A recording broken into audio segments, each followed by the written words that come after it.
আমি আমাদের বাড়ির গেটের সামনে আসতেই দেখলাম একটি ছোট্ট ছেলে হাতে অনেকগুলো ফটোকপি করা কাগজ নিয়ে দাঁড়িয়ে আছে। আমি গেট দিয়ে ঢুকতে যাব, ঠিক ওই মুহূর্তে ছেলেটি একটা কাগজ আমার হাতে ধরিয়ে দিল। প্রথমে ভেবেছিলাম হয়তো কোনো বিজ্ঞাপনের কাগজ, কিন্তু এরপরে যা দেখলাম তা দেখে আমার পায়ের নিচ থেকে মাটি সরে গেল। আমি আরিয়ানকে যে চিঠিটা দিয়েছিলাম সেই চিঠিটার ফটোকপি। চিঠিটা দেখা মাত্রই আমি পেছনে ঘুরে তাকালাম, তাকিয়ে দেখলাম আরিয়ান ওর বন্ধুর সাথে দাঁড়িয়ে আছে আর আমার দিকে তাকিয়ে হাসছে। আমি কিছুই বুঝতে পারছিলাম না এটা আমার সাথে কি হচ্ছে। আমি কি কোনো স্বপ্ন দেখছি নাকি বাস্তবে আমার সাথে এগুলো হচ্ছে। আমি তখন তাড়াতাড়ি বাসায় চলে যাই। বাসায় যাওয়ার পর মা চোখ গরম করে আমার কাছে আসে এবং মায়ের হাতেও সেই ফটোকপির কাগজটা আমার সামনে দিয়ে বলল, এটা কি? আমার মেয়ে এত নিচে নেমে গেছে। আমার ভাবতেও ঘৃণা হচ্ছে। তোকে জন্মের সময় কেন যে নুন খাইয়ে মেরে ফেললাম না, এখন আফসোস হচ্ছে। পড়ালেখা বাদ দিয়ে ছেলেদেরকে চিঠি লেখা হচ্ছে। আমি তখন কি বলবো বুঝতে পারছিলাম না। পেছন থেকে আমার ছোট ভাই দৌড়ে এসে বলল, আপু আরিয়ান এটা আমাকে দিয়েছে, বলেছে তোমার আম্মু আব্বুকে দেখিও। এইসব কথা শুনে আমার চোখ থেকে পানি গড়িয়ে পড়লো নিচে। সেই দিন মা আমাকে খুব বকলেন, অযথা টাকা খরচ করে একে পড়াচ্ছি, এতই মনে প্রেম জাগলে বিয়ে দিয়ে দিচ্ছি। আমি তখন স্কুল ড্রেস চেঞ্জ করে নিচে নামবো, ঠিক ওই মুহূর্তে মা আমাকে বলল, কোথায় যাচ্ছিস?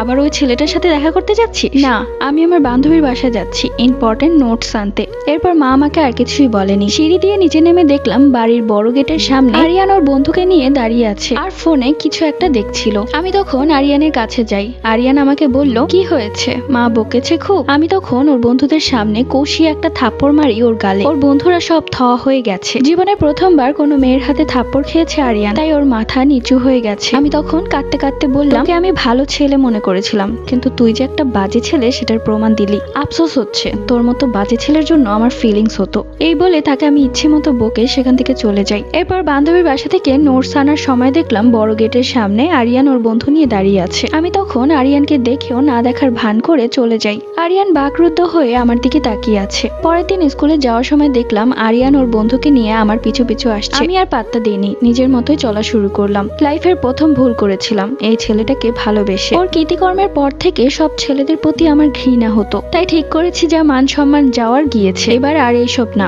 পড়ালেখায় মন দিব এবং ফ্যামিলির কথা মতোই বিয়ে করব। আরিয়ানকে আমি একটুও পাত্তা দিতাম না। আরিয়ান প্রত্যেক দিন আমার পিছু পিছু আসতো যেত, কিন্তু আমার সাথে কথা বলতো না। কথা বলার মুখ নেই, কোন মুখেই বা কথা বলবে। একদিন আরিয়ান আমার বান্ধবী নোরাকে বলে। নোরা অবশ্য আরিয়ানের ব্যাপারে সবকিছুই জানতো। আরিয়ান তখন নোরাকে বলল, দেখো নোরা, আমি তনির সাথে যা করেছি ভুল করেছি, এটা আমি বুঝতে পারছি। ওর সাথে এরকম করাটা আমার একদমই ঠিক হয়নি। তুমি আজ বিকেলে আমাদেরকে একসাথে দেখা করিয়ে দিতে পারবে? তখন নোরা সাফ মানা করে দেয় আর বলে, তন্নি আপনাকে এখন এতটা ঘৃণা করে যে আপনি কল্পনাও করতে পারবেন না, তাই অযথা কোনো ঝামেলা বাড়াবেন না। পরবর্তী গল্প পার্ট 3 তে।